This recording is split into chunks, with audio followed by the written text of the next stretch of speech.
And sometimes in 2021, I released an album. It's called From the Margins. And basically what we did is, I got a few artists, like artists who've been like, my mentees, basically artists that I've sort of interacted with along the way. And so we met up, and then I told them what I want to work on, and then so got the artists to organize people, within their communities. We go and now talk to those people, like pick their minds, basically. Like so we went to Madare, so we talked to people. So what exactly is happening in Madare? What the kind of challenges, mostly as young people, and life basically. And then Kayole, and then we went to Kariobangi, and then talked to some campus students, and then we talked to a group of South Sudanese youth, basically picking their minds, and so all those experiences are what informed the album, right? What informed the album, and now, especially now, the informal settlements, and you get to hear the stories. So you have a case of kids who are born, to mothers, like being a boy in the ghetto, basically. You're not sure you're going to make it past 20 or get to 20. So most of them, by the time they're 15, 16, they want to have a kid, And you see, of course, a 15, 16-year-old, if they're having a kid, who are they having a kid with? A fellow 16, right? Yeah. So, and now you have a case of, so if that boy, there was this case of a girl whose hubby now got shot by the cops while she was pregnant. If she gives birth to a boy, he's going back to the same cycle. Yeah. Right? And these are things people don't talk about. Of course, people are going to say, when it's reported in the news, it's going to, the police killed 5 gangsters. We all know that is happening, of course. But that is, for me, that is horizontal violence. Without the economic violence happening at the top, we wouldn't have this, bottom violence that is happening in the informal settlements. But because somebody is looting billions of money from the top, it means that money that was supposed to flow to the ground and stimulate opportunities for these young men is not there. So these young men are forced to do what they need to do to survive, right?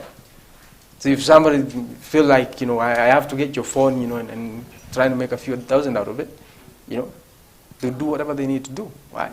Because you can't negotiate with an hungry stomach, really, right? So, and because of that, and people use that as an excuse. And in other cases, also the police now become empowered to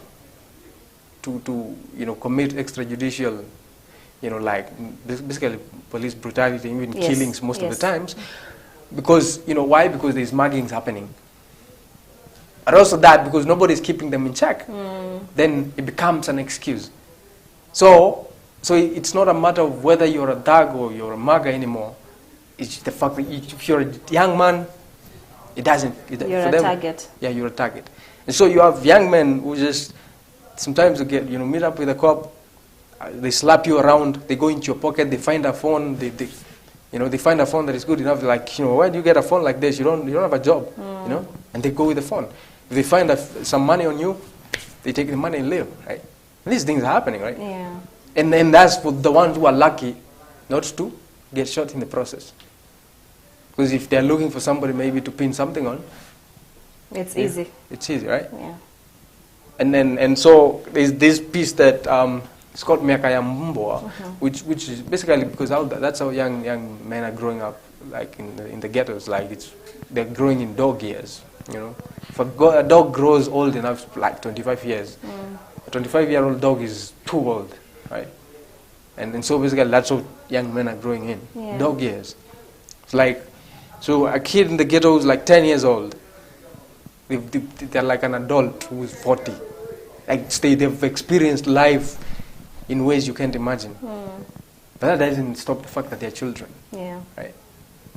And I think, for me, these things matter, like until you actually get to sit down with them, and experience get to hear exactly what they have to go through, then sometimes you never know. For me, coming from Shags, these things don't happen in the countryside, right? So for me, it was, so when they report that 5 gangsters were killed, I'm going to believe that, actually, 5 gangsters, those are dangerous people. And they brand them gangsters, of course, I'm very afraid. But then you come here, and then the people being painted gangsters, they are 15, 16-year-olds who made youthful mistakes, right? We made our own share of, youthful mistakes. We didn't die for it, right? But you don't have that leniency here in Kibera, or Dandora, or Matare. You made one wrong turn, and then there's a likelihood your mother is going to be, paying for bullets. Because that's what happens. Like, if the cops shoot you, they won't shoot you once. They might even make you lie down in your stomach and then shoot you from the back. Yes. But they won't shoot you once. They'll shoot you like 6, 8 times.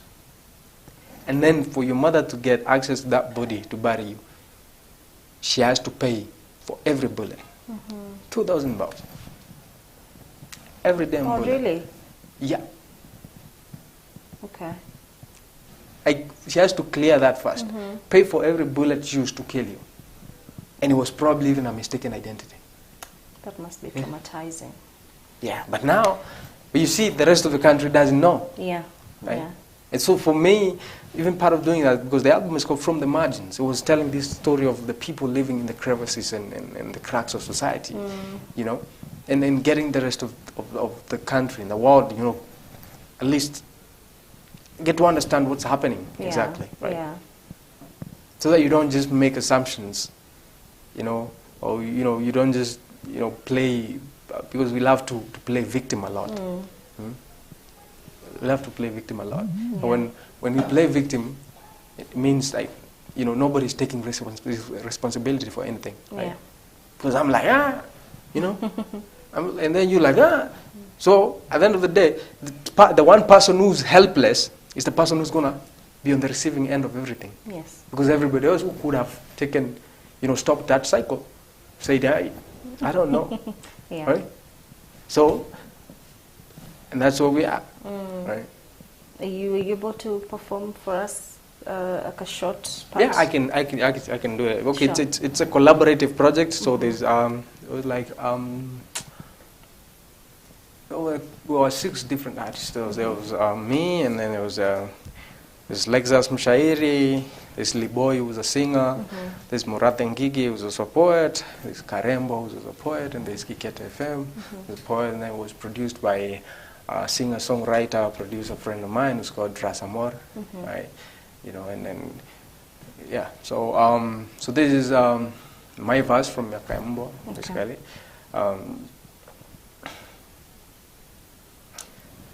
Inaonekana toka Genesis, life yangu ilikuwa set kwa more lamentations than psalms.